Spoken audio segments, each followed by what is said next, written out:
Father,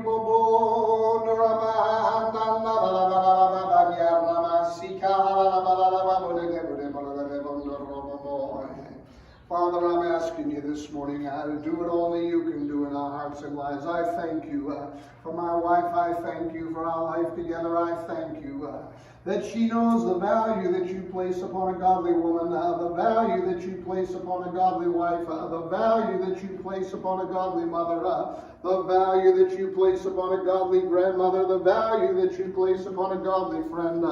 I'm asking you, Lord, to draw us ever closer together as we draw closer to you and your divine purposes in our life, doing a deep and a lasting work in our hearts. Oh God, helping us to have an understanding of the shortness of the hour in which we live, the tenderness of time, the fragileness of each moment. Good morning. It's great to have you come back and visit us again. We're from the Door Christian Fellowship, corner of 147th and Crenshaw Boulevard. We're going to begin live streaming services on this Sunday at 10:30, and I just wanted to bring you into another part of our church. And this is where my day starts. It starts on my knees where I lay hold of God, and I'm praying for my family, for my children, for my children's children, for your children, and for your children's children. So I thought I would just take a little bit and show you a little bit of what my wife does in the church. She does so many things, but one of the really important things she does is she works with the children. And working with the children is a blessing of God for her. She loves to do that, and she does such a great job. So I just would show you a little bit of what she does. And so one of the things that really struck me, because I pray here each morning, and often I look at some of the work they do and get inspiration. And I want to do a quick life lesson from a sunflower that she did with them. And it's about our light. Let our light shine in the world. And in this lesson of a sunflower, the first lesson is that we should hold on tight together.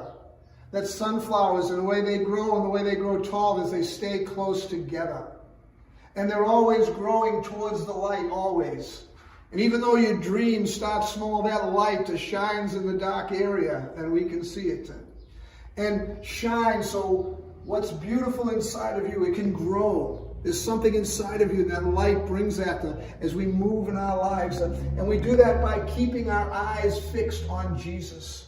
In Hebrews chapter 12 and verse 2, it tells us those words that our eyes should be fixed and focused on the author and the finisher of our faith and our salvation. And when we do that, we can always stand tall. We can follow him and we'll stand tall. When you follow Jesus, you will always, if you don't stand for something, you will fall for something. And there's so many things to fall. You know, I read an article the other day about Hailey Bieber and Miley Cyrus. They were both precious young girls that were brought up in the church. And they were talking with each other, and Miley was saying why she no longer wants to be involved in church. And Hailey was trying to say to her, well, you know, as a child, I loved church. And then as I grew up, I kind of went my own way, and I kind of had to find my own way in finding an adult belief system that really fit me.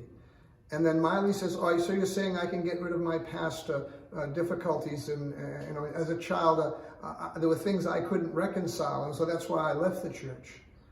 And so she goes, yeah, you can get your own belief system.